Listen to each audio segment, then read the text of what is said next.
বর্তমান বিশ্বের প্রেক্ষাপট বাংলাদেশের পানি বন্ধ, দুবাই বন্যা, যেখানে 10 বছরে 1 ফোঁটা পানি পড়ে না সে জায়গায় বন্যা হলো। আর যেখানে বৈশাখের মাস শুরু হলেই কাল বৈশাখী শুরু হয়, সেই দেশে কোনো খবরই নেই। এটা কোন মাস যাচ্ছে, ঝড় নাই, ঝাপটা নাই, গাছের পাতা পর্যন্ত উঠতেছে না। তোর কোন কথা ঠিক কিনা? তো এই জন্যই তো এটাকে সামনে নিয়ে মসজিদকে উপলক্ষ করে আপনাদের সামনে আলোচনা। একটু মনোযোগ দিয়ে শুনবেন। আল্লাহ বলতেছেন আস্তাইনু বিসসবরি ওয়াসসালাহ। আমি আল্লাহর কাছে যদি কিছু পাবার চাও তাহলে 2টা মাধ্যম লাগবে, একটা হলো ধৈর্য আর একটা হলো নামাজ। এই নামাজের মধ্যে ধৈর্য যদি না কাটে তাহলে কিন্তু আপনার আল্লাহর কাছে চাওয়া কবুল হবে না, ধড়পড় করলে হবে না। আসুন নামাজ কারে কয়? নামাজটার নাম হলো আসরের নামাজ। জোরে বলেন কোন নামাজ? যিনি আজান দিলেন তার নাম হলো হযরত বেলাল ইবনে রেবাব। ইসলামের যিনি প্রথম মুয়াজ্জিন তার নাম হযরত বেলাল। আল্লাহ নবী বলেছেন এই লাইলাতুল মিরাজ এমন একটা জায়গায় গিয়া আমি একটু শঙ্কিত হলাম, আমি একটু ভয়ভীত হয়ে গেলাম। এই জায়গায় আমার সঙ্গে কে আছে? আমি একলা একলা সামনে চলতেছি, হঠাৎ আমি দেখতে পাই আমার সামনে দিয়া বেলাল হেঁটে যায়। নবী চমকে গেলেন। যেখানে কোনো ফেরেশতা আসার ক্ষমতা নাই সেই জায়গায় আমার বেলাল আমার সামনে দিয়ে হাঁটে। মিরাজ পাড়ি দিয়ে যখন নবী দুনিয়াতে ফিরে আসলেন, বেলালকে ডাক দিয়ে বলে, বেলাল রে, আমি তোকে আল্লাহর আসমানে দেখেছি। বেলাল কান্দে বলে, রাসূলুল্লাহ আমি আছি দুনিয়ায়, আমাকে আসমানে কেমনে দেখলেন? আল্লাহ রাসূল বলে, বেলাল রে, তুই এমন কি আমল করিস রে বাজান, যে আমল করার কারণে তুই বেলাল দুনিয়াতে থাকলেও আল্লাহ তোরে আরশের মধ্যে ঘুরাই। বেলাল কান্দার বলে, রাসূলুল্লাহ আমি সবসময় পবিত্র হয়ে থাকতে ভালোবাসি। অজু যাওয়ার সঙ্গে সঙ্গে অজু করে নেই, আর যখনই অজু করি তখন শুকরিয়াতান 2 রাকাত নামাজ পড়ি। একদিন রাসূল বললেন, বেলাল তুই একটু আমার কাছে আইতো। বেলাল যখন নবীর কাছে গেলেন, নবী দাঁড়িয়ে গেলেন। বলে, বেলাল রে, আমরা 2 জন দাঁড়াইলে লম্বা কে বলতো দেখি? বেলাল বলে, হুজুর আপনি হলেন ইমাম আর আমি হলাম মুয়াজ্জিন, আপনি হলেন নবী আর আমি হলাম সাহাবী। আমার চাইতে তো আপনি উঁচুই হবেন, আমার চাইতে আপনি 1.5 হাত লম্বা আছেন। আল্লাহ নবী কান্দার বলে, বেলাল রে, দুনিয়াতে আমি নবী তোর চাইতে লম্বা হলে কি হবে? হাসরের ময়দানে আল্লাহ তোকে আমার চাইতে লম্বা করে দিবে। বেলাল কান্দার বলে, রাসূলুল্লাহ হাসরের ময়দানে আমার লম্বা করার কারণ কি? আল্লাহ নবী বললেন, বেলাল তুই হইলি মুয়াজ্জিন, মুয়াজ্জিনকে আল্লাহ এত সম্মান দিবে, তোর মাথায় একটা টুপি পরানো হবে, যেই টুপিটা পূর্ণিমার চাঁদের চাইতে আলো দিবে। যে বেলাল আজান দিলে আল্লাহর আরশে পৌঁছে যায়, ধরে কারণ সুবহানাল্লাহ। সেই বেলাল আসর আজান দিয়েছে।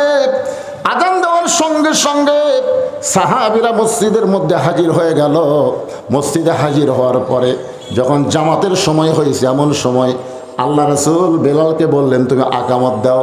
হযরত বেলাল যখন আকামত শুরু করলেন, নবী তখন মেহরাবের মধ্যে ঢুকলেন। নবী যেই মসজিদে হাদিসটা বর্ণনা করতেছেন সেই মসজিদের নাম হলো মসজিদে নববী।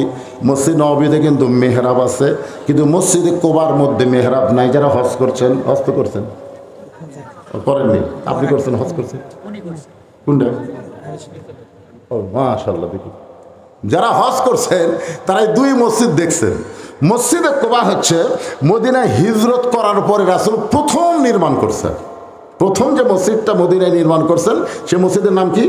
মসজিদে কোবা। সেই মসজিদে 2 রাকাত নামাজ যদি কেউ পড়ে, আল্লাহ এত খুশি হয় তার আমল নামায় একটা উমরা হজের সওয়াব দিয়ে দেয়। কিন্তু মসজিদে কোবার মধ্যে কিন্তু ইয়া নাই, মেহরাব নাই। আর মসজিদ নববীতে মেহরাব আছে। আপনাদের মসজিদে মেহরাব আছে না নাই? মেহরাব মানে বোঝেন তো, যে জায়গায় ইমাম ঢুকে নামাজ পড়ায়। ফতুয়ার কিতাবে আছে, ইমাম যখন মেহরাবের মধ্যে ঢুকবে তখন পুরা ঢোকা চলবে না, অন্তত পায়ের অর্ধেক মসজিদের মধ্যে রাখতে হবে। রাসূল বলেছেন মেহরাব মসজিদের অংশ, তবে মসজিদ না। মেহরাব কিন্তু মসজিদের কি অংশ, তবে মসজিদ না।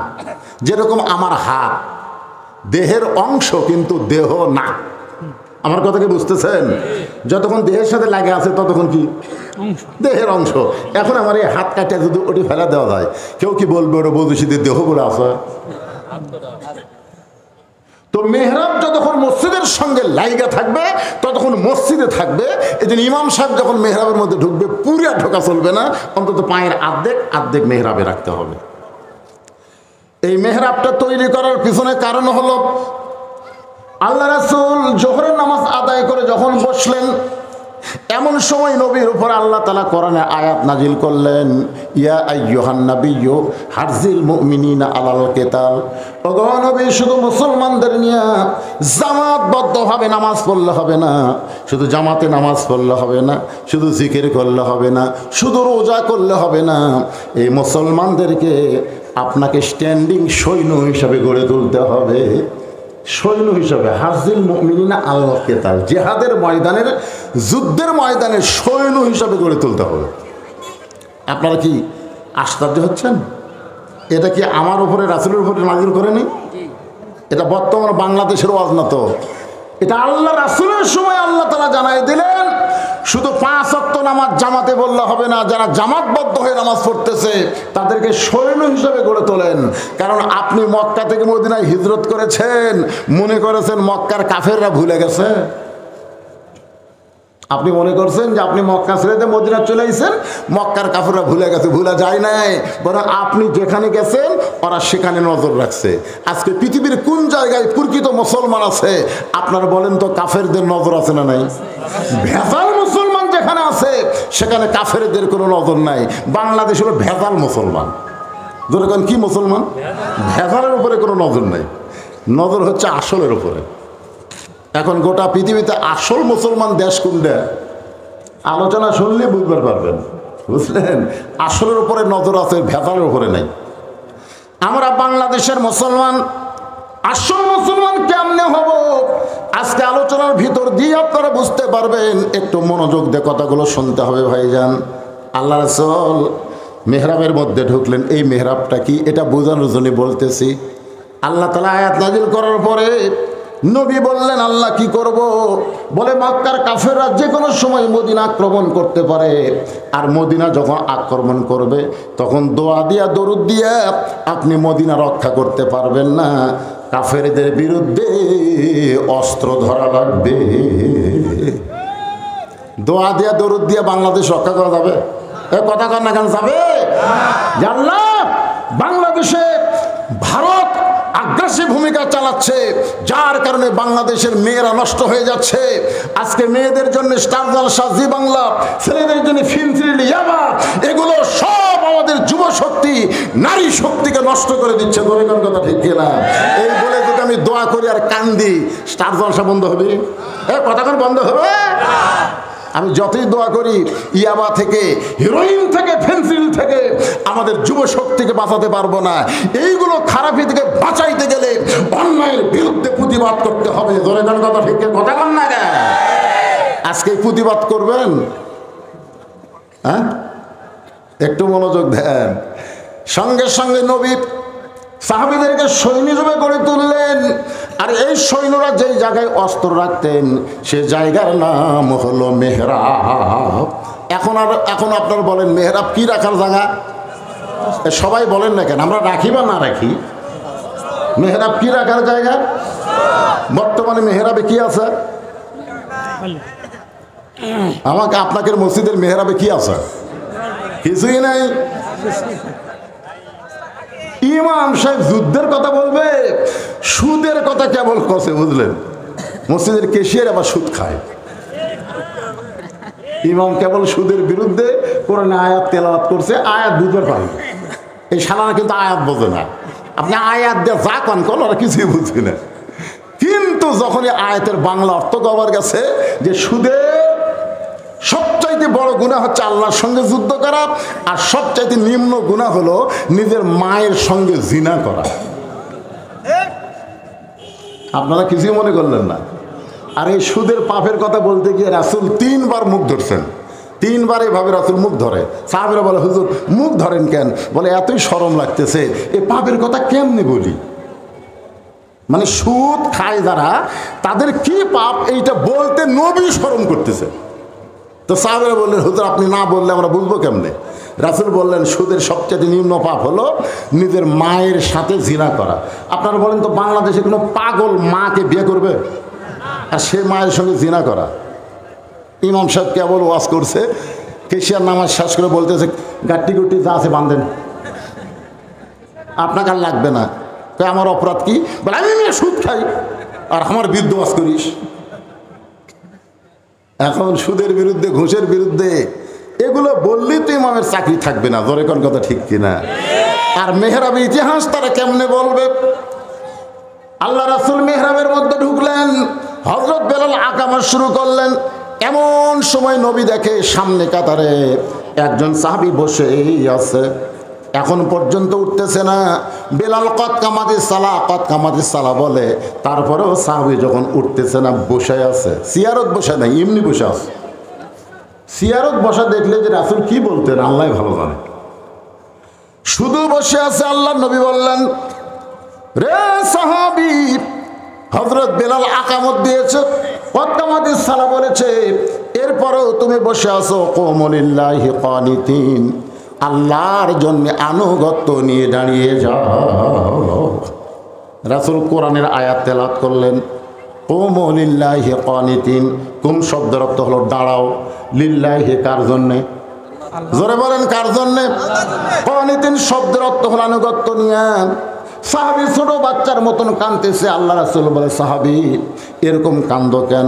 বলে, রাসূলুল্লাহ, হযরত বেলাল যখন আজান দিয়েছে, সঙ্গে সঙ্গে আমার মন বলতেছে বাড়িতেই নামাজ পড়, কিন্তু আমার ঈমান বলতেছে জামাত ধর।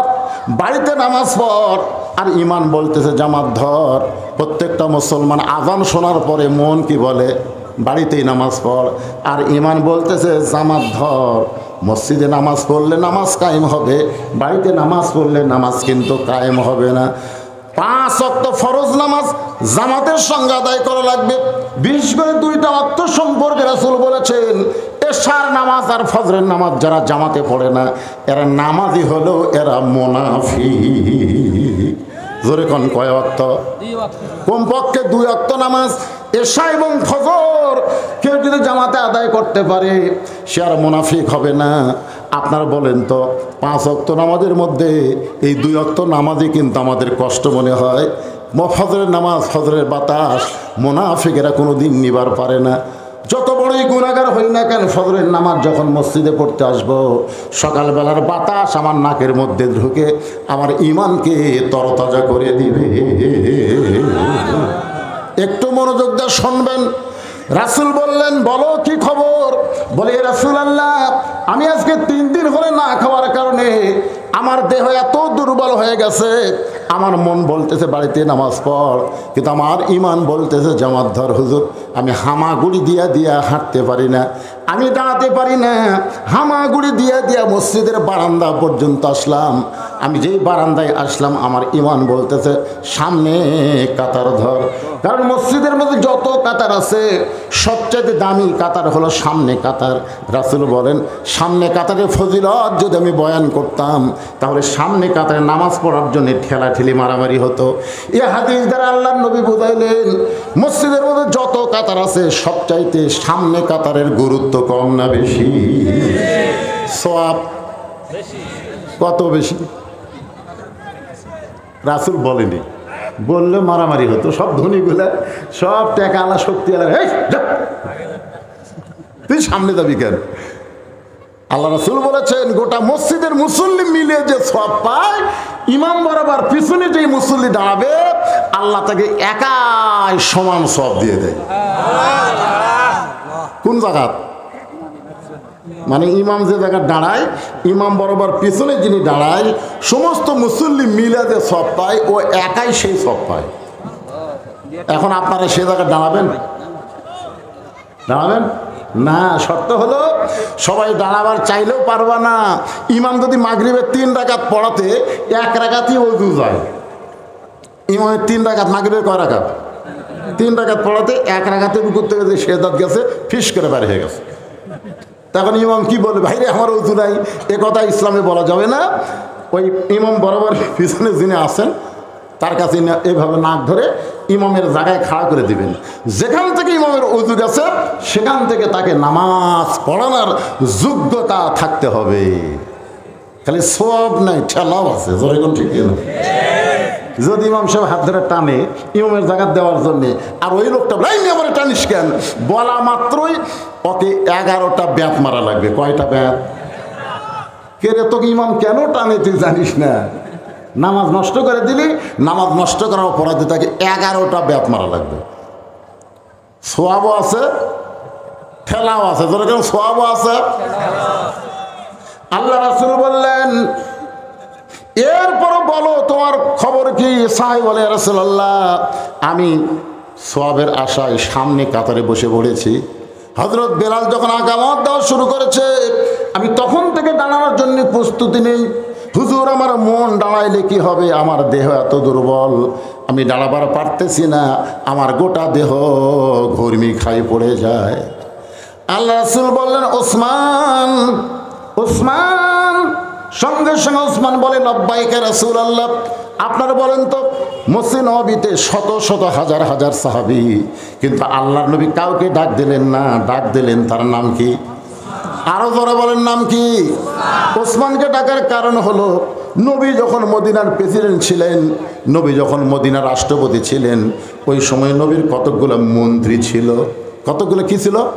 মন্ত্রী। মন্ত্রী, ধর্মমন্ত্রী যিনি ছিলেন তার নাম হলো হযরত আবু বকর। এই মন্ত্রীগুলোর দপ্তর দেখেন। ধর্মমন্ত্রী যিনি ছিলেন তার নাম কি? আবু বকর। আইনমন্ত্রী যিনি ছিলেন, আইনমন্ত্রী। আইনমন্ত্রী বুঝেন? আমাদের বাংলাদেশে আইনমন্ত্রী আছে না নাই? সবগুলা আলেমক জেলের মধ্যে ঢুকাবি আর জালেমগুলা ছেড়ে দিবি। তোর এখন কথা ঠিক কিনা ভাই রে? আইনমন্ত্রী যিনি ছিলেন তার নাম হলো হযরত ওমর। জোরে বলেন, তার নাম কি? হযরত ওমর। অর্থমন্ত্রী যিনি ছিলেন তার নাম হলো ওসমান গনি। আর শিক্ষামন্ত্রী যিনি ছিলেন তার নাম হলো হযরত আলী। 4টা মন্ত্রীর নাম করলাম। ধর্মমন্ত্রীর নাম কি? একেবারে কথা কন না কেন? ধর্মমন্ত্রীর নাম কি? আপনারা বলেন তো, শুধু নামই ধর্মমন্ত্রী না কামই ধর্মমন্ত্রী? নিজের মধ্যে ধর্ম কেমন ছিল, কি কারণে আল্লাহ রাসূল তাকে ধর্মমন্ত্রিত্ব দিল, এটা মুসলমান হিসেবে আমাদের জানার দরকার আছে না নাই? আমাদের বাংলাদেশের 90% মুসলমানের দেশে ধর্মমন্ত্রীর নাম কি জানেন না? বলা যাবে না তো, জানা যাবে? এই পিছন থেকে বলছে, সামনের লোক জানে না। দীপুমণি। দীপুমণি হলো শিক্ষামন্ত্রী। পাগলা। ফরিদুল ইসলাম। জোরে বলেন, নাম কি? আপনারা বলেন ধর্মমন্ত্রী কেমন হওয়া লাগবে আর আমরা কেমন পাইছি? একটু মনোযোগ দিয়ে শোনেন। নবী মসজিদ নববীর মধ্যে বসে আছেন। মসজিদ নববীর মধ্যে নবী বসে আছেন। ইতিমধ্যে ফেরেশতা জিবরাইল সে নবীকে সালাম দেয়, আসসালামু আলাইকা ইয়া রাসূলুল্লাহ, আসসালামু আলাইকা। আল্লাহ নবী বলেন, জিবরাইল আমার সালাম তুমি দিলা। জিবরাইল বলে, ইয়া রাসূলুল্লাহ আমি সালাম দেই নাই। আপনি খুশি হবেন, স্বয়ং আল্লাহ পাক আমার মাধ্যমে আপনার সালাম দিয়েছে। কে সালাম দিছে? আল্লাহ রাসূল বলে, জিবরাইল স্বয়ং আল্লাহ যখন আমার সালাম দিল আমার মনটা খুশি হয়ে গেল। ফেরেশতা জিবরাইল বলে, ইয়া রাসূলুল্লাহ আল্লাহ শুধু আপনাকে সালাম দেয় নাই, আপনার ধর্মমন্ত্রীকেও আল্লাহ সালাম দিয়েছে। নবী সংকটে বলে, জিবরাইল আমার ধর্মমন্ত্রী আবু বকর এমন কি আমল করলো যে আমল করার কারণে আরশের আল্লাহ তাকে সালাম দেয়? ফেরেশতা জিবরাইল বলে, রাসূলুল্লাহ আমি জানি না, আপনি জানে নেন। আল্লাহ কি জন্য আবু বকরকে সালাম দিল জানার জন্য গভীর রাত্রে সবাই যখন ঘুমায় আছে এমন সময় নবী চুপি চুপি আবু বকরের বাড়ির কাছে, আবু বকরের জানলার কাছে যেই মাত্র দাঁড়াইছে ঘরের ভিতর থেকে ছোট বাচ্চার মতন ফোফানো কান্না আসতেছে। নবী জানলার কাছে থমকে গিয়ে একটু কান ফালায় শোনেন আবু বকর এমন করে কাঁদতেছে। আল্লাহ বলে, নবী বলে, আল্লাহ যেই মানুষটা দুনিয়াতে 1 নম্বর জান্নাতি সার্টিফিকেট পাইছে সেই মানুষটা গভীর রাতে এমন করে কান্দে। নবী কিছুই বললেন না, নবী মসজিদ নববীতে চলে গেলেন। ফজরের নামাজের পরে আল্লাহ রাসূল বলে, আবু বকর তুমি কি জানো তো আল্লাহ তোমাকে সালাম দিয়েছে? তুমি কি জানো আল্লাহ তোমাকে সালাম দিয়েছে? শোনার সঙ্গে আবু বকর পড়ে যায়। নবী বলে, আবু বকর তুমি এমন কি আমল করো যে আমল করার কারণে আরশে আল্লাহ তোমাকে সালাম দেয়? আবু বকর বলে, ইয়া রাসূলুল্লাহ আল্লাহ আমাকে সালাম দিয়েছে, আমার মতন অভাগা হতভাগ্যকে আরশে আল্লাহ সালাম দিয়েছে। নবী বলেন, আবু বকর আল্লাহ সালাম দিয়েছে শুনে খুশি হবে, কান্দো কেন?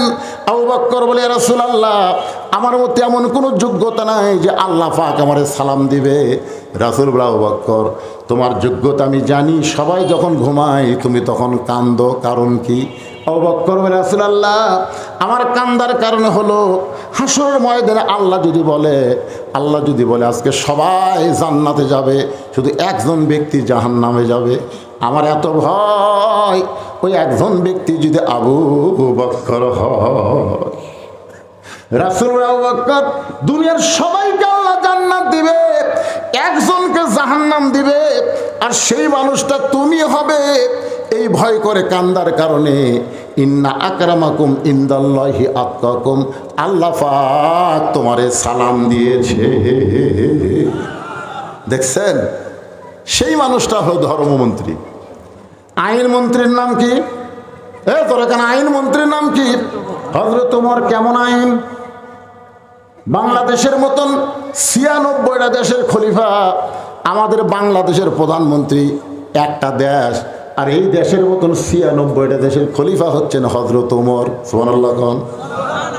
জুমার দিনে মসজিদে খুতবা দিচ্ছেন, সাহাবীরা পাগলের মতন ওমর ফারুকের খুতবা শুনতেছেন। মাঝখান থেকে এক মুসল্লি দাঁড়িয়ে বলতেছে, আমির আল মুমিনিন আপনার খুতবা আমরা শুনবো না। সবাই কিন্তু শুনতেছে, কিন্তু ওই সাহাবী দাঁড়িয়ে বলতেছে আপনার খুতবা শুনবো না। ওমর ফারুক খুতবা ব্রেক করে দিলেন। অর্ধ পৃথিবীর খলিফা বলতে পারেন তুই শুনবি না, তুই বের হয়ে যা, জোরে কোন কথা ঠিক কিনা? কিন্তু তিনি খুতবা ব্রেক করে দিলেন। তিনি তাকে প্রশ্ন করলেন, ভাই আমার খুতবা বক্তব্য না শোনার কারণ কি?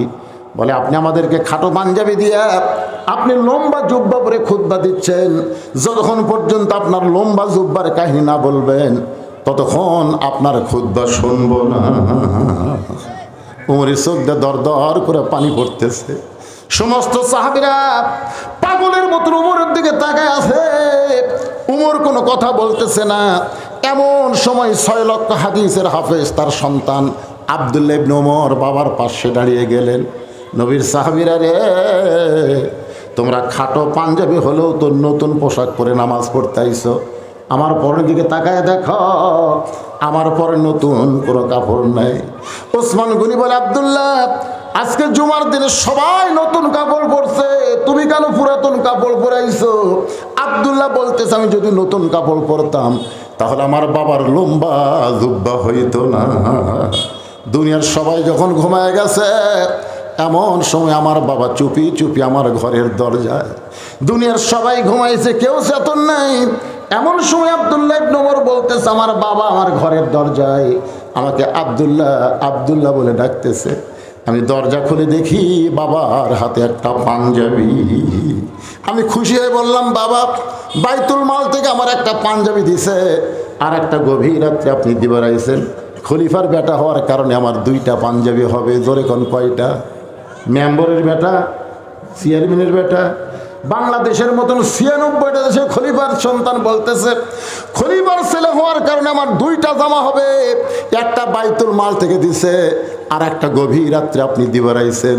সঙ্গে সঙ্গে ওমর ফারুক কোরআনের আয়াত তেলাওয়াত করলেন। আইন মন্ত্রীর মুখে তেলাওয়াত শোনেন, ইন্নাল্লাহা ইয়ামুরুকুম আন তুআদ্দুল আমানাতি ইলা আহলিহা ওয়া ইযা হাকামতুম বাইনান নাস আন তাহকুম বিল আদল। আব্দুল্লাহ রে, আমি তোর একটা পাঞ্জাবি দিবার আইছি, এইটা তুই কেমনে বুঝলি বাবা? এই পাঞ্জাবি আমার ভাগ্যে পড়েছে, এইটা এত ছোট, এইটা পরে যদি খুতবা দিবার চাই তাহলে আমার পায়ের হেঁটু পর্যন্ত ঢাকবে না। তোর পাঞ্জাবিটা আমাকে একটু দান করে দে। তোর পাঞ্জাবি আমার পাঞ্জাবি একত্র করে আমি একটু লম্বা জুব্বা বানাবার চাই। আব্দুল্লাহ বলে, নবীর সাহাবীরা রে, আমার নতুন কাপড়টা বাবাকে দান করে দিলাম। আমার কাপড় বাবার কাপড় একত্র করে লম্বা জুব্বা পরে বাবা খুতবা দেয়। এখন বলো আমার বাবার খুতবা শোনা যায় কি না যায়? হাজার হাজার সাহাবেরা কান্দে। আল্লাহর আইন দিয়ে যখন রাষ্ট্র চলবে, আইন মন্ত্রী যখন কোরআন দিয়া দেশ চালাবে, সেই আইন মন্ত্রী যখন খলিফা ওমর হয়ে যাবে, পৃথিবীর মানুষ ন্যায় পরায়ণ শাসন পাবে। আইন মন্ত্রী একটু হিসাব দিলাম, তারপর অর্থমন্ত্রী ওসমান গনি। অর্থমন্ত্রীর নাম কি? সরকার নাম কি? নবী কিন্তু কাউকে ডাক দেয় নাই। নবী বলেছেন, ওসমান তোমার ভাই আজকে 3 দিন হলে না খেয়ে আছে, আর এই না খেয়ে থাকার কারণে সে এত দুর্বল হয়ে গেছে। সে মসজিদের সামনে কাতারাইছে কিন্তু দাঁড়াবার পারতেছে না। দাঁড়াবার গেলেই তার মাথা চক্র দিচ্ছে। এত সম্পদ আল্লাহ তোমাকে দান করেছে, সুবহানাল্লাহ কোন? নবী কিন্তু বলে নাই এত সম্পদের মালিক তুমি হইছো, এত সম্পদের মালিক এ কথা কিন্তু নবী বলে নাই। নবী বলেছেন এত সম্পদ আল্লাহ তোমাকে দান করেছে। এ কথার দ্বারা বোঝা গেল সম্পদের মালিককে। জোরে এখন। কিন্তু আমরা পকেটে জন থাকে, আমার কোনো টেনশন নেই ভাইরে, আমার কোনো টেনশন নাই। কোনদিন কি মনে করছেন যে সব কিছুর মালিক আল্লাহ? আল্লাহ আমাকে আমানত স্বরূপ দান করেছে। তোর এখন কথা ঠিক কিনা? পরের জায়গা পরের জমি ঘর বানায় আমি রই, আমি কিন্তু জমির মালিক নই। জমিদারের ইচ্ছা মতন দেই না জমিন চাষ। জমিদার বলেছেন তোর পকেটে টাকা থাকবে, আর আমার ঘরের জন্য বক্তা চাইছে তোর পকেটে 500 টাকার লোট আছে, 100 টাকার লোট আছে, আর তুই সিরা 10 টাকা দিছিস। দেননি চাদরের মধ্যে না দেনিনি। আমার এলাকায় 2 দল আছে, এক দল 8 রাকাত, এক দল 20 রাকাত। একজনকে ধরে বলতে ভাই তুই কয় রাকাত রে? নামাজই পড়ি না। আপনার বলেন তো নামাজ পড়ে না, ওর কোনো ফতুয়া আছে? 8ও তো নাই, 20ও তো নাই। তো যখন আপনাকে রুমাল গেল চাদর গেল, আমি তখন বললাম মহব্বতের টাকাটা দিয়ে দেবেন, আপনারা দেনইনি, তাহলে আর কোনো ফতুয়া আছে? কি বুঝতেছেন? আল্লাহ নবী বললেন ওসমান আল্লাহ তোমাকে এত সম্পদ দান করেছে, তাহলে সম্পদের মালিক কে?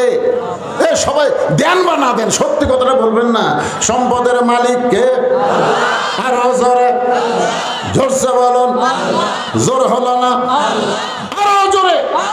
লিল্লাহি তাকবীর।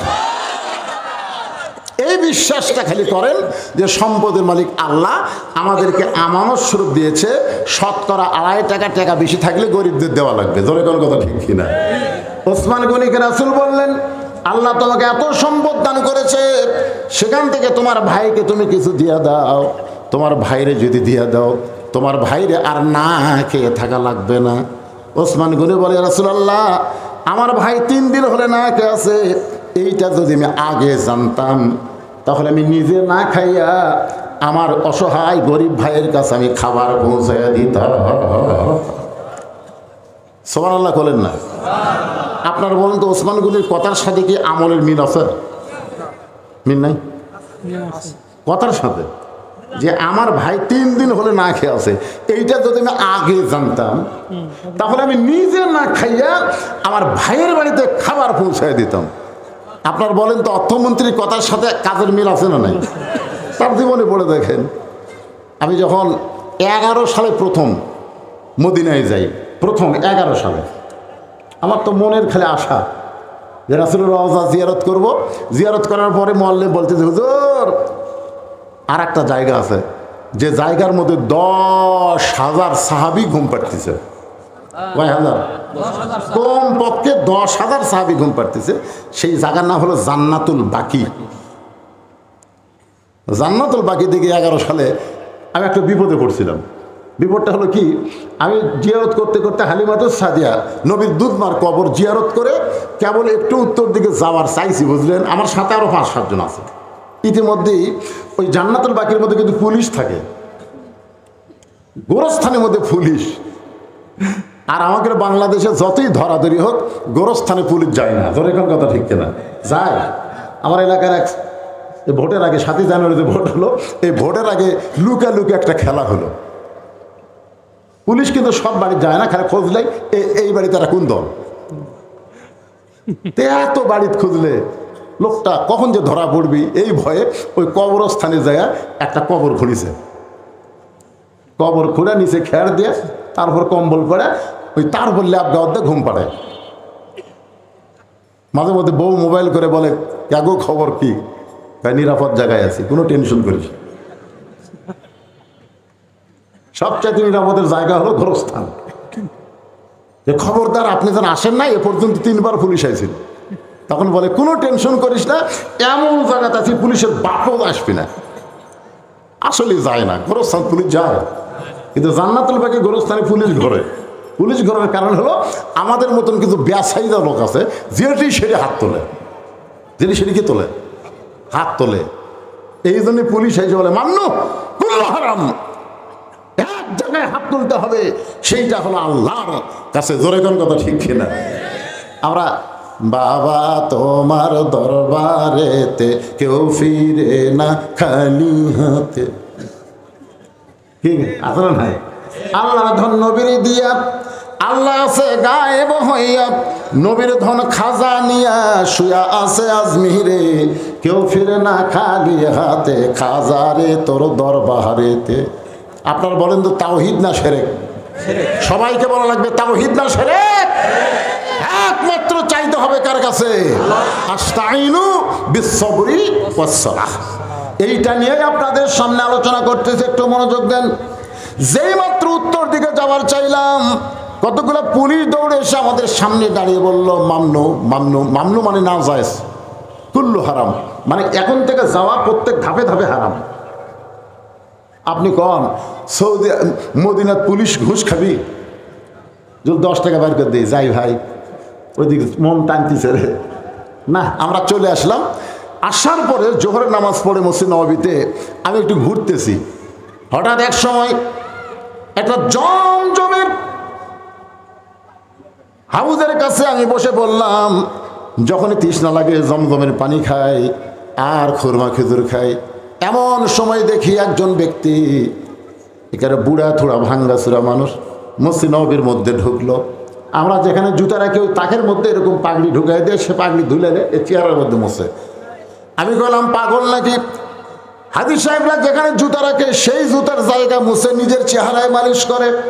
মুরব্বী যখন আমার কাছে আসলো, আমি মনে করলাম মদিনার কোনো মুরব্বী হবে। আমি বললাম এজলেসিয়া শায়েক, পাল্লার বৃদ্ধ বান্দা, আপনি একটু বসেন। আমার দিকে মুচকি মুচকি হাসিতে বলে, আপনি যতই আরবি বলেন আপনি বাংলাদেশি। আমি চমকে বললাম কেমনে বুঝলেন? বলে আপনার চেহারা দেখে। বলে আমি আপনার চেহারা দেখে মনে করলাম আপনি মাদানি। বলে আমি মদিনায় 80 বছর 50 বছর হলে আছি, আমার বয়স হলো 80 বছর, আমি 50 বছর হলো মদিনায় আছি। এই থাকতে থাকতে আমার চেহারা মদিনার মতন হয়ে গেছে। আমি তখন বললাম মুরব্বী, তাহলে আপনি 50 বছর মদিনায় আছেন, আপনি কি বাংলাদেশে যাবেন না? বলে বাংলাদেশে যাব না বলেই তো নিয়ত করে মদিনার মেয়রের কাছে আমি একটা দরখাস্ত লিখেছি। আমি মদিনার মেয়রের কাছে দরখাস্ত লিখেছি, আমি মারা গেলে আমার কবরটা যেন জান্নাতুল বাকির মধ্যে হয়। যেই গোরস্থানে 10,000 সাহাবী ঘুম পাড়তেছে, তাদের মাঝখানে আমার কবর যেন হয়। মদিনার মেয়র আমার দরখাস্ত গ্রহণ করেছে। আমি মরে যাওয়ার সঙ্গে সঙ্গে জান্নাতুল বাকির মধ্যে আমাকে দাফন করা হবে। আল্লাহ রাসূল বলেন, জান্নাতুল বাকির সঙ্গে জান্নাতুল ফিরদাউসের একটা সম্পর্ক রয়েছে। আমি যদি এখন বাড়ির যাই, আর বাড়ির যাওয়ার পরে যদি আমার মৃত্যু হয়, আমাকে কিন্তু বাংলাদেশ থেকে আর মদিনাত পাঠাবে না। তাহলে বাংলাদেশে মরে গেলে আমি মদিনাতে আসতে পারবো না। এ কারণে আমি আর বাংলাদেশে যাই না। বলে আত্মীয় স্বজনের খবর কি? বলে যাদের মন চায় তারা মদিনায় এসে আমার সঙ্গে দেখা করে, আমি মদিনা থেকে বের হই না। আমি বললাম মক্কায় গেলে, মক্কাতে আমি যাই না। যদি মক্কায় গিয়ে মারা যায়, আমার কবর হবে জান্নাতুল মাওয়ার মধ্যে, আমার কবর মদিনার জান্নাতুল বাকির মধ্যে হবে না। এই 50টা বছর হলে আমি শুধু মদিনায় থাকি আর মসজিদ নববীর খেদমত করি। আমি বললাম মুরব্বী, আমি আপনার কাছে জানতে চাই, ওই জান্নাতুল বাকির পূর্ব কোণায় যখনই রওনা দিলাম, মামনু মামনু বলে পুলিশ আমাদের খেদায় দেয়, ওই দিকে আমাদের যাইতে দিল না। আর তো বহু কবর ওই এলাকার মধ্যে আছে, কিন্তু আমাদের যাইতে না দেওয়ার কারণ কি? মুরব্বী মুচকি মুচকি হাসার বলে, আপনি জানেন না ওই জান্নাতুল বাকির পূর্ব কোণায় ঘুমায় আছে আল্লাহর নবীর মা ফাতেমা। আমাকে বল, আপনি কি জানেন না ওই জান্নাতুল বাকির পূর্ব কোণায় ঘুমিয়ে আছে নবীর মা ফাতেমা? আমি তখন বললাম, মুরব্বী, আমি নবীর দুধ মা হালিমাতুস সাদিয়ার কবর জিয়ারত করেছি।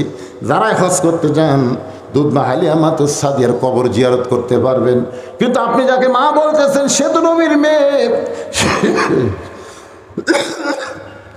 সে হলো নবীর মেয়ে ফাতেমা, আর সেই মেয়েকে আপনি মা বলতেছেন। ওই মুরব্বী আমারে বলে, আপনারা কি কিতাব পড়েন না? চলেন নবীর উপর তলায় চলেন। আমাকে সহ আমার সঙ্গে আরও কয়েকজন হাজী সাহেব ছিল, তাদেরকে মসজিদ নবীর উপর তলায় নিয়ে গেল। উপরতলার দক্ষিণ সাইডে একটা মক্তব, মক্তব মানে কিতাবের ঘর। ওই কিতাবের ঘর থেকে একটা কিতাব বের করে ওই কিতাবটা একটা হাফিজ সাহেবকে, যার বাড়ি হলো কুমিল্লার চাঁদপুরে, কিন্তু এখন মদিনা ভার্সিটিতে লেখাপড়া করে। হজের সময় ওই সমস্ত ছাত্ররা মদিনার ভার্সিটির ছাত্র হাজিদেরকে খেদমত করে। ওই অলিউল্লাহকে বলল, অলিউল্লাহ একটু পড়ে দেখায় দাও। ওই কিতাব বের করে অলিউল্লাহ আমাদের সামনে পড়া শুরু করে দিল।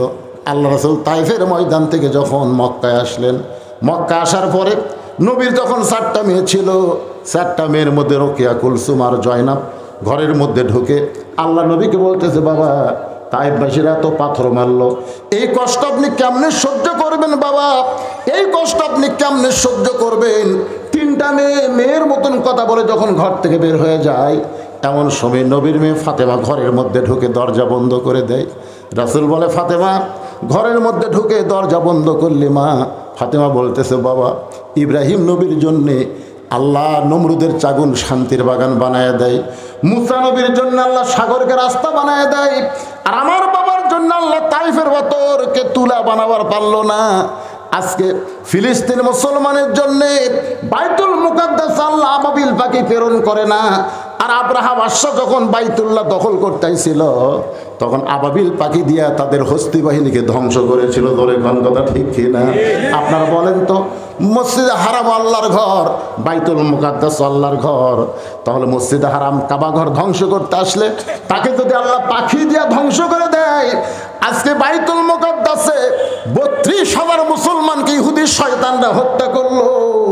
এ পর্যন্ত 72,000 মুসলমান পঙ্গু অবস্থায় হাসপাতালের মধ্যে আছে। এদের মধ্যে 20,000 শিশু বাচ্চাকে ওই পাপিষ্টরা হত্যা করেছে।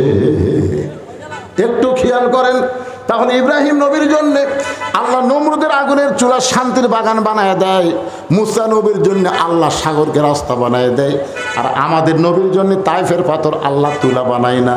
নবীর গোটা দেহ দরদর করে রক্ত পড়ে।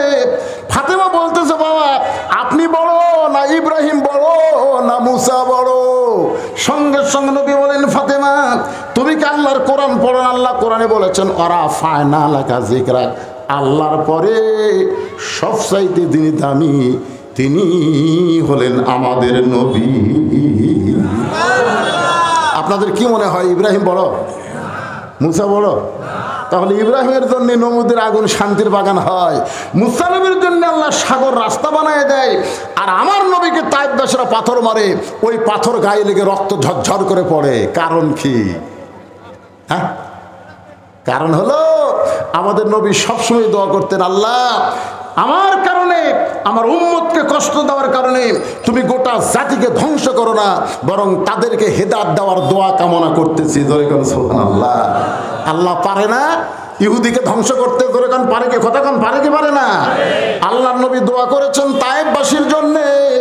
নবীর দোয়া কিয়ামত পর্যন্ত আল্লাহ কবুল করে। আল্লাহ ঘোষণা করেছেন, ওমা আরসালনাকা ইল্লা রাহমাতাল লিল আলামিন। নবী তাকায় দেখে ফাতেমা পানি গরম করতেছে, জয়তুন তেল গরম করে ঘরের মধ্যে ঢুকে আল্লাহ নবীকে নিজের উরাতের উপরে শোয়া দিয়া নবীর গায়ের জুব্বা খুলে যত জায়গায় তাইফবাসী পাথর মারছে, প্রত্যেক জায়গার মধ্যে গরম পানির মধ্যে নরম কাপড় চুবড়ায় চুবড়ায় নবীর গোটা দেহ পরিষ্কার করে ফাতেমার নরম আঙ্গুলের মধ্যে জয়তুনের গরম তেল নিয়ে নবীর ক্ষতস্থানে যখন মালিশ করে দেয়, এক সময় নবী ঘুমায় গেছে। ওই ঘুমের মধ্যে স্বপ্নে দেখে নবীর মা আমিনা নবীর পাশে দাঁড়ায়া কাঁদতেছে। আমিনা যখন কান্দে, নবীর স্বপ্নকে বাস্তব মনে করে মা বলে হাতটা চাইবা ধরে, ঘুমটা ভেঙে যায় ফাতেমার চুমুতে। ফাতেমা যখন চুমু খায়, ওই ফাতেমার চোখের পানি নবীর চোখের মধ্যে ঢুকে যায়। নবী ডাকতে বলে, ফাতেমা কান্দিস কেন? ফাতেমা বলে, বাবা আপনি মনে হয় স্বপ্ন দেখছেন বাবা, আমাকে মা বলে হাতটা ধরছেন, এখনো পর্যন্ত হাতটা ছাড়েন নাই। মুরব্বী বলে, হুজুর এখন আপনি বলেন, নবী যদি ফাতেমাকে স্বপ্নে মা বলে, সে আর মেয়ে থাকে না, সে হলো নবীর মা। ধরে কারণ সুবহানাল্লাহ। ওই এলাকার মধ্যে কাউকে যাইতে দেয় না। আমি 50 বছর হলে মদিনায় আছি, আমি দেখেছি কোনো পুরুষ মানুষকে ওই জান্নাতুল বাকির পূর্ব কোণার দিকে যাইতে দেয় না, কারণ নবীর মেয়ে ফাতেমা